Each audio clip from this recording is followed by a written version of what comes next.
Chomps, chomps, chomps! It's me, Chomsky, na sobrang sikip. Pansin nyo ba mga person, nandiyan na naman yung personalities, nakasakay na naman siya sa motor kasi pupunta siya sa school, kukunin niya yung card niya. So ngayon mga person, kasama ko pala si Shaina Balmonte. Pinakita niya yung kanyang grade, yung final grade niya or G1 niya is 1.55.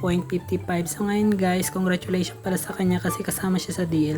Yung grade ko naman is 1.77 na kulang po guys kasi syempre, open-minded tayo. So ngayon mga person, andyan na yung personalities, nakauwi na siya. Kasi may gagawin na naman siyang kalukuhan mga person. Ay mga person, may naisip siyang kalukuhan. Kasi nung isang araw, ginulat ako ni Ate Gemaline Reyes. So ngayon, ako din yung magugulat. Pero disappointed ako guys. Kasi alam niya na pala na ako yung nasa labas.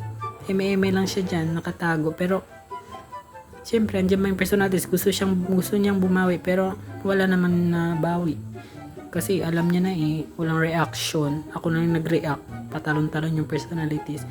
Guys, thank you pala sa mga bagong followers ko. At saka 19k viewers na pala tayo.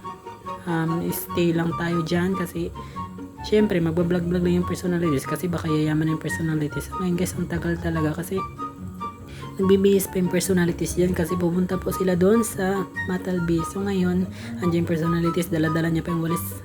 Yun nga, sabi ko sa inyo, kahit saan pumunta si Jones, may dala siyang walis. Pero may scripted lang yan mga person. Naglawalis-walis yung personalities kasi syempre may gagawin siya, takpan yung mukha niya para hindi daw siya makita.